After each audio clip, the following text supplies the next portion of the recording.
Hi everyone, this is Miss Braxton and I am here to give you some notes on the mass media. You're going to notice that these notes are a little bit different. They're a little bit more condensed than the notes that are actually linked in your guide. This is truly just giving you, truly just what you need to know. And it has taken out all of the videos. So if you want to go back, there are videos linked in the actual notes that you all have that really demonstrate some of these concepts that I'm going to be talking about today. And I figure that you can watch those on your own if that's something that you choose to do. We're not going to go over them here in this particular video, but again, go back, watch them on your own, because they're good, tangible examples of some of the things that we're going to talk about here.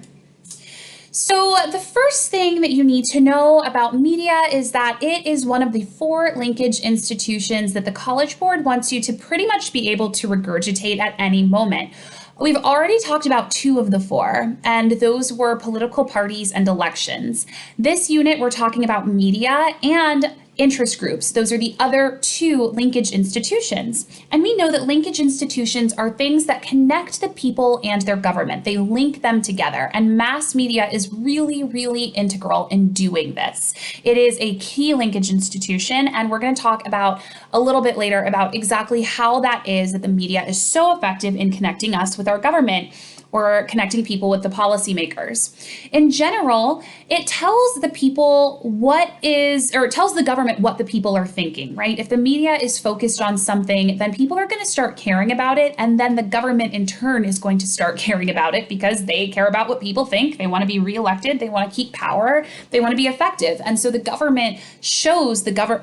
media shows the government exactly how the public is feeling about something. And in the same way, it conveys information about the government to the people. Think about how little you would know about what's going on if it weren't for Twitter or Facebook or CNN or Fox or wherever it is that you consume your media. If you're a reader of news articles online, that's all media that's letting you know exactly what's going on in our government. So in other words, media is important because it both reflects and influences public opinion. It reflects the public's opinion to the government, and it lets us know what we should care about. And in turn, we care about something and the government then addresses it.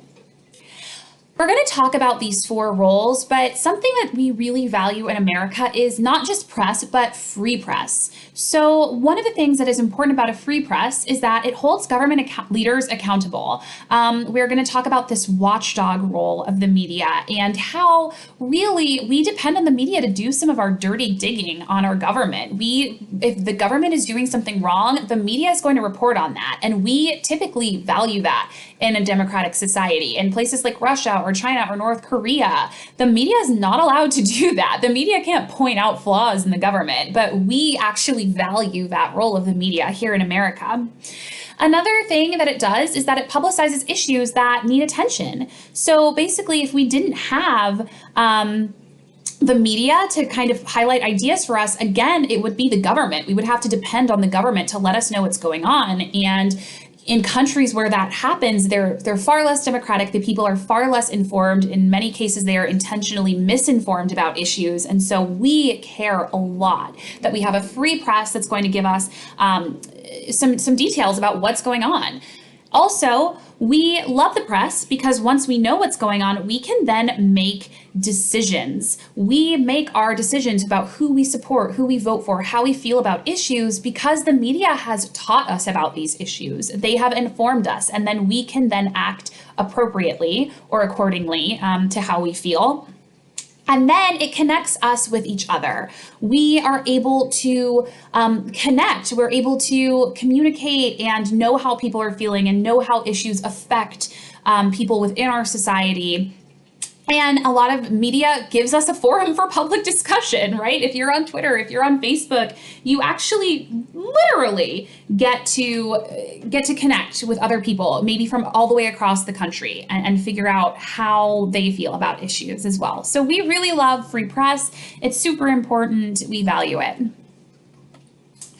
You can think about media kind of in three different components, not even components, but also eras. So, for example, print media was really prevalent in the 1980s, 1990s. You can think about the muckraking role of media if you think back to US history and Upton Sinclair's The Jungle, and how you had people, this is why we have like the FDA, right? It's a great example of muckraking, of how the government felt compelled to step in because you had a newspaper or an author writing about issues that affected people. And then the government felt compelled to act. Child labor laws and how nasty all of that stuff was. And it was print media who brought all of that to light for the general public. That kind of evolves into electronic media. You have radio, then later news, TV news. And, the advent of TV really, really changes American society when it comes to the way we viewed our government, because for the first time, we were able to see dead bodies, a result of war that we either then decided to support or not to support. And so TV becomes really, really big in showing people the consequences of their actions, of how the realities of how our government operates and what that means for people, not just in America, but our position globally. And then we have cable news in the 1990s. And for the first time ever, you have a 24-hour news cycle that you need to fill. And so that can be really a good thing and a bad thing, right? Before TV or cable news, you had, the 7 o'clock news, the 11 o'clock news, and that was pretty much it. So when you can think of some of the consequences of having to fill 24 hours of news, especially on a slow news day, how ridiculous things can get.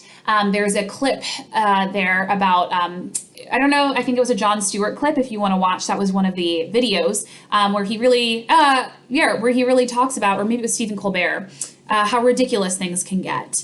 And then we have the internet today, where we are maybe muckraking again, where you can tweet out videos of a Black guy getting murdered. And how does the government react to that? How does the police, how do they have pressure to reform? We have everyday average Americans doing their own muckraking and changing. People through media are changing the way that people view issues. And so, this is you can think about how we'll evolve later. Can't imagine it getting more interesting than the internet, but maybe 5G will bring something up for that. So one of the major roles we're going to talk about is the gatekeeper role and agenda setting. And this is just that the media not only influence what we care about or what the issues are, but also for how long we focus on them. I like to think of, whenever there's a hurricane, it seems like that's the only thing on the news for about 2 days, and then it goes away and then it's gone, right? When nobody cares about it anymore. The same thing, there's a clip about Ebola and how, this was a huge deal at the beginning and then it kind of goes away. So it tells us, they tell us what to focus on, because when we focus on issues, our priorities are altered. When it seems like something is all over the news and it's covered for a really long time, it's like, holy cow, it signals to us that we should care about it. A lot of people have looked at coronavirus and seen the media's role as gatekeeper in completely different lights. Some people think that the media needs to focus on it more, and some people feel like the media is focused on it too much, and how political that can be. So yes, our priorities are altered. And then, once the media or the news moves on, we start thinking about different things and we start caring about other things. Here's a quick clip about this is the one, I'm sorry, about the the airplane that goes missing. It's the Daily Show, and it's really funny about cable news and how CNN handled this airplane going missing and how they were able to fill 24 hours with speculation. Definitely check that out if you get a second. So, why do we care about this? What is the agenda setting function? Well, like I said, it raises awareness on specific issues. It gives us then information about those specific issues. It demonstrates the consequences of problems, and it gets the public's attention on those issues. And because it does that, it also gets the attention of the government and policymakers. So you can think about not just that the media doesn't really tell us what to think, but what to think about. And that is how it sets the agenda for the public and therefore for the government. Thinking about, for another example, school shootings, right? And, gatekeeping, the media focuses on it for a really long time, and then it goes away and then people stop caring. But when the media focuses on it, we get government officials coming out and saying, maybe we do need more gun control. Maybe we do need, background checks, something like that. It is a great example of this agenda setting function. More about this is that, the media, whenever new proposals are made, the media provides a healthy dose of skepticism, which then sometimes does restrict what the government can do.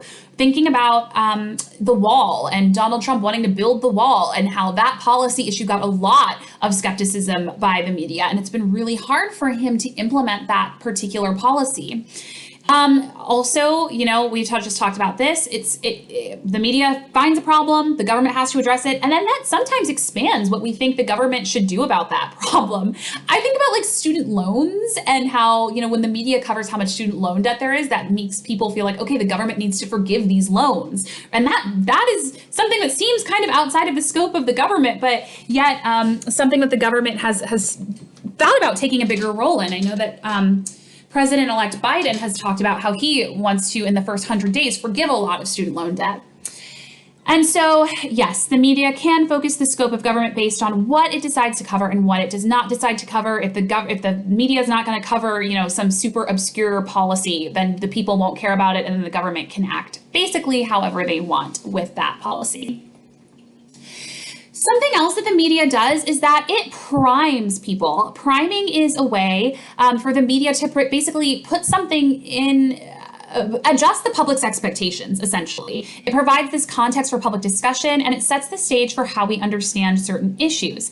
Again, the more time that the media devotes to something, the more the audience is kind of alerted to, is there a theme here that I can draw some sort of conclusion about my government or the way that I want my government to act? Now we're switching a little bit to mass media and public opinion. So a lot of people talk about how the news is biased and everything is biased. I'm just going to tell you that now. There's not a single source in this world that is not biased in one way or another. But what we like to really, when we think about bias, we're really thinking about framing. So this is the fact that the government really does frame certain things in a certain field. It puts them in a field of meaning and it focuses on certain events. So if you look at, for example, what's on the side here, this isn't fake news, right? It's news that Bush wins. It's news that Obama wins and that these margins are pretty thin, but one place frames it in a certain way, right? So Bush wins with a 51% margin and the country is divided. Obama wins with a 52% margin and the country is united, right? It's the same statistic, but depending on who's reporting on it, they've framed it differently. Is the country divided with 51% or 52%, or is it united? That's going to depend on the source that you're looking at. And when we think about whether the media actually changes public opinion, that's a really important question to ask that we'll get to in a second. Again, framing is that the media provides a focus, an environment for reporting a story, and influences how we understand or evaluate it. This necessarily isn't always, the words that come out of someone's mouth, but you can think about even something, this talks about metaphor, spins, storytelling, jargon, word choice, but also body language. Is the reporter raising their eyes? Are they using a certain tone? Are they being sarcastic, right? That is all a part of framing. And it also goes back to this idea that whoever tells the story first gets to frame it.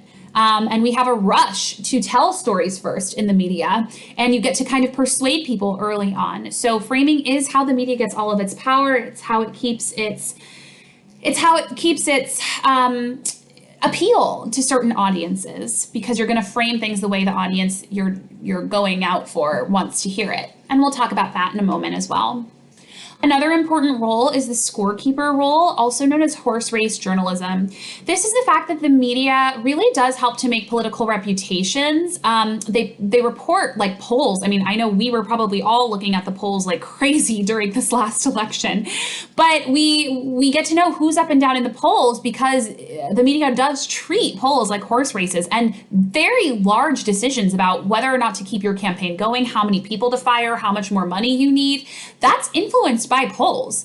And so even candidates count on this role of course, of the scorekeeper. On top of that, we also have just numbers that we could never get on our own, such as the body count in Vietnam or the size or amount of bombs in Iraq, right? Miss Braxton, could never obtain that information without the media, right? We as individuals depend on the media to give us those statistics so that, again, we can make our own decisions about how we feel about these issues.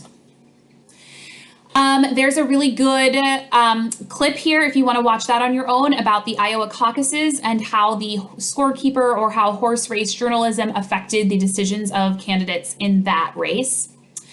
Here's another example. I don't know if you've looked at something like this, where it's just showing you exactly who's where, how many Democrats have seats, how many Republicans have seats. I've seen this with the Senate in this most recent election.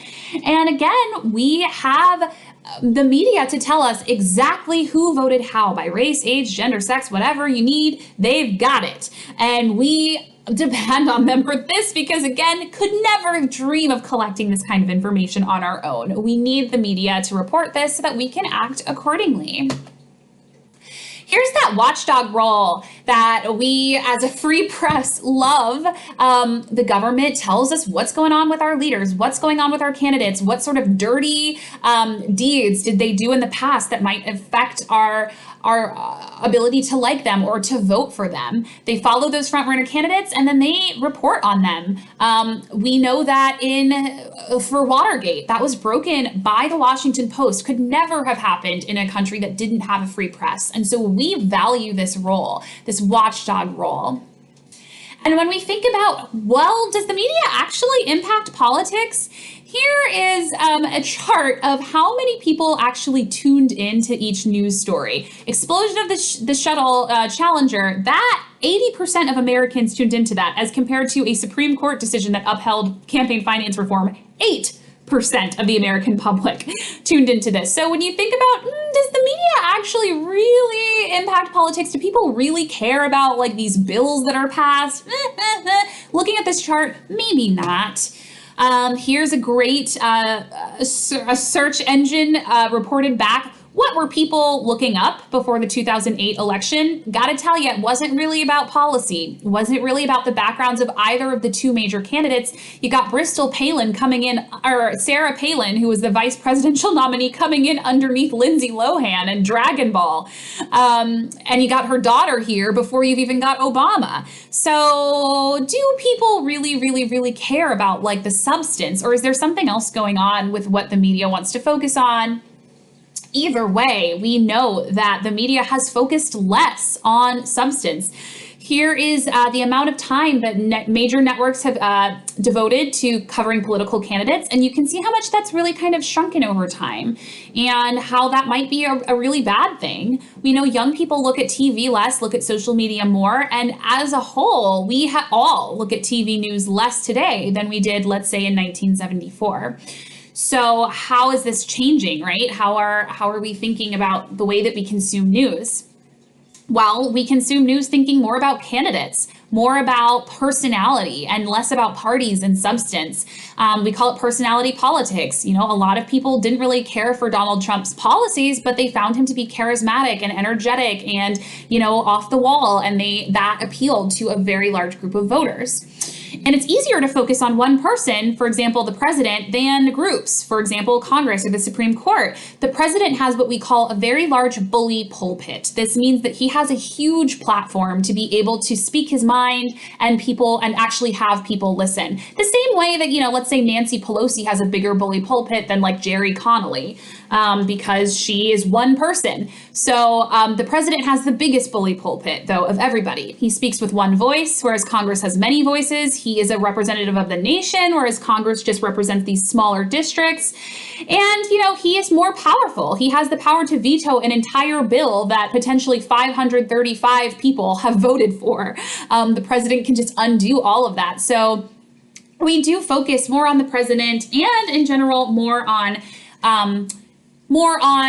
personalities than actual policies or substance. Let's move along to government regulation. This is heavy on the AP exam, so I would pay attention to this part. So In general, print media has far less regulations than electronic media. This is because of the First Amendment, right to free press, which basically says that the government cannot stop something from being published before it's been published. So, for example, if the Wall Street Journal says they're going to publish some bombshell about the president, the government can't say, no, you cannot publish that. They have to wait till after it's published, and then they can typically charge or bring forth charges only if it's libel, which is written lies, or obscenity, which, can vary based on your opinion of what is obscene. So that's called prior restraint. The government cannot restrain something prior to it being published. The media also, or the print media, actually just journalists in general definitely have the right to keep their confidential, their sources confidential or secret. This does, however, not count if there is a criminal investigation. You can't be like, someone was murdered and I had a private confidential source tell me that they were the one who did it, right? You typically, once you get into court, the media or the journalist does need to kind of divulge that kind of information. The FCC, which if you ever listen to Eminem and he talks about how the FCC won't let me be or let me be me, so let me see. They try to shut me down on MTV, but it feels so empty without me. If you have listened to the song Without Me, you can always remember what the FCC does, because Eminem is mad that the FCC tries to shut him down on MTV, because the FCC, that's kind of their job. So they issue licenses to radios and television stations. But, they also kind of make sure that you're not like showing boobs or dropping F-bombs on public television at 9 o'clock in the morning. That's why you have cable. And there's less regulations around cable than there is around like kind of public news sources. So the FCC regulates that. It also prevents a near monopoly control of the market. It reviews performances of stations, and there are some fair treatment rules for politicians. They're a little bit loosey-goosey now. There used to be this equal time rule that said that you have to give equal time to both sources or to both sides of an issue.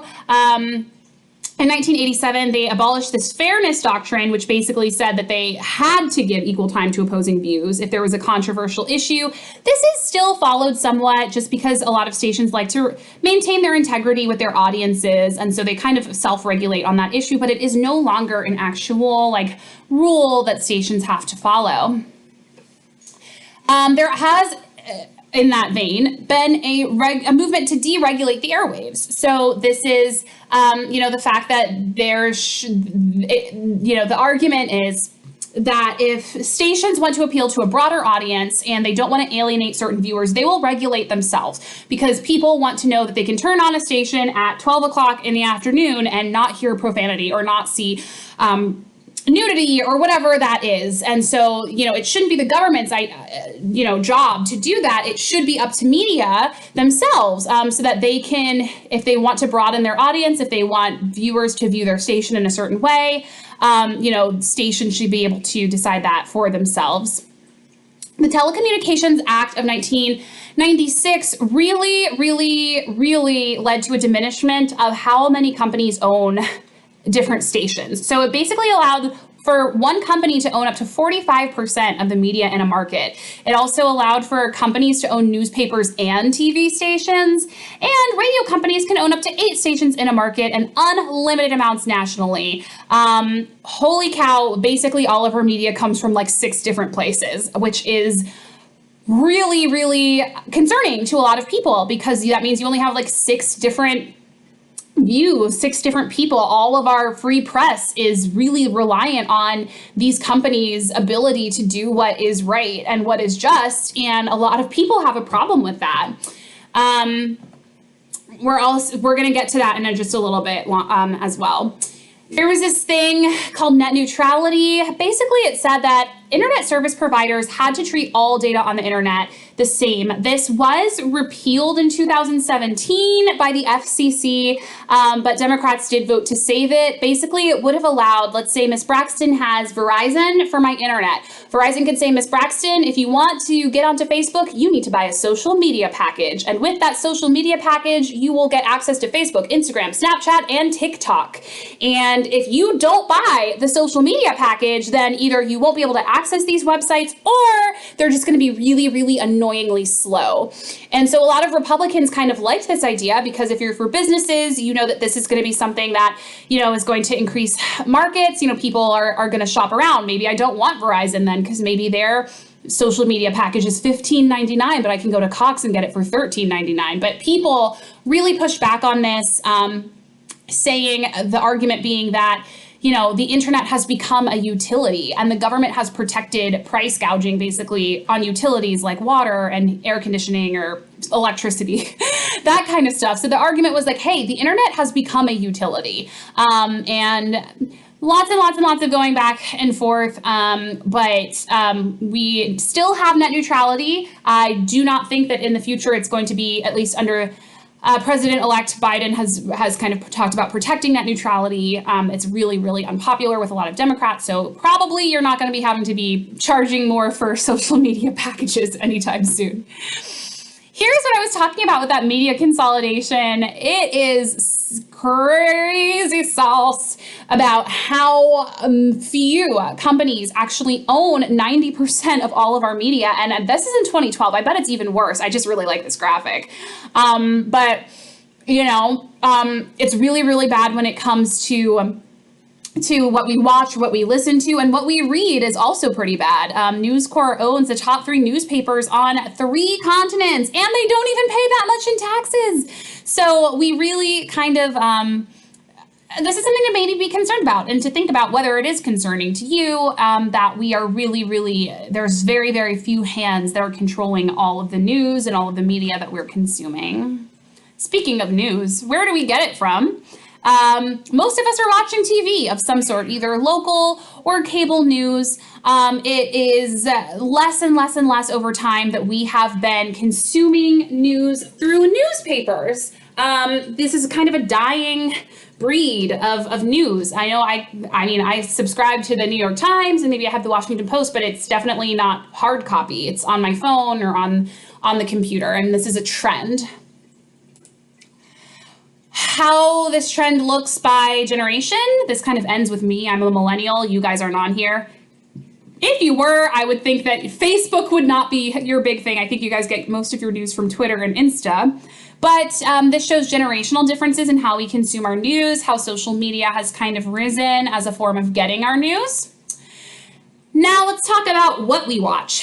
There's this thing called narrowcasting, and this is the fact that, a lot of these news stations do target specific populations. So you're going to get a completely different population if you watch MSNBC. MSNBC is catering to very liberal people. Fox News is catering to more conservative people. And you can think about what consequences may come of this when people are only consuming news that they agree with. And the thing is that we really do only consume news that we agree with. When we think about whether or not the media actually influences public opinion, it seems like, yeah, it may influence political agendas, but people really aren't going to take cues from the media if it's an issue that really affects them personally. And the media really doesn't do much to change minds. It really more reinforces beliefs because of narrowcasting and because we choose news that we agree with. So looking at this, you can see that Republicans overwhelmingly prefer Fox News, Democrats overwhelmingly prefer CNN or MSNBC. So we do choose news that we agree with and that it's going to reinforce our beliefs. And here are some interesting facts about how liberals and conservatives consume news. So consistent liberals rely on a greater range of news outlets. This is a lot of the time because there are just more news outlets that appeal to liberals. Whereas if you look at consistent conservatives, there's really only one cable news station that applies, that kind of caters to a conservative viewpoint, and that's Fox News. So they don't really have many other cable news sources to go to. Liberals also trust the news outlets a little bit more than conservatives. They have a greater distrust. This was something that was taken in 2014, so I promise you that it's probably even more distrustful. A number of conservatives that exist out there. Liberals may be more likely to unfriend someone because of politics, but it seems like conservatives are mostly surrounding themselves with people who have their same political opinions. Liberals will follow issue-based groups such as like the ACLU or, whatever one of those organizations people like to follow on social media. And consistent conservatives, a majority of them say that close friends share their government and political views. So we, even by political ideology, consume our news differently. If we're going to critique the media, we can say that, yeah, the mass media, it does more than just report news. It's actually also an entertainment outlet. If you're looking at cable news, you are probably watching the news and then some. You're watching people who can speculate on the news. You're watching graphics that make the news more entertaining. And that can also lead to some problems. A lot of people say that there's more entertainment than actual information. You cover the story and maybe that's a 5-minute story, but then if you speculate about it for like 30 minutes, that's not really news. So the important thing to remember is that the news is a business and businesses want to be successful and businesses succeed by giving people what they want. And if you want an ultra liberal or an ultra conservative newscaster telling you that you're right, then that's what they're going to give you. On top of the fact that the media can be biased, and we see this a lot if it comes to, like white shooting suspects versus like, innocent black unarmed people who are killed, and the way that the media chooses to cover this and how maybe the media caters to our most base instincts around xenophobia or homophobia or racism, and holding the media accountable for these kinds of mistakes. In general, some of these positive effects include that social media has really given us a greater democracy. There's more citizen involvement. You can connect with people, you can organize, you can do grassroots. It's really, really given a brand new meaning to the way that people organize in America. We also have some counterbalance because, again, Citizens United gave, which you're going to learn about next class, or a couple classes from now, really gives a lot of power to corporations and wealthy donors. And so media really helps to empower those who are just normal, normal everyday people. Obama was really, really successful in using social media to raise awareness and raise money and all of that. Bernie Sanders is also really good at that. It does also create this idea of intimacy between candidates and voters. You can tweet your local congressperson and sometimes they'll tweet back, or you can direct message them and they'll direct message you back. You can understand exactly in real time what's going on with legislation or, anything else. And so we really appreciate the media for serving that role and that function. And these have been our media notes. Definitely go back and look at some of those videos that are linked. But other than that, I hope this was helpful.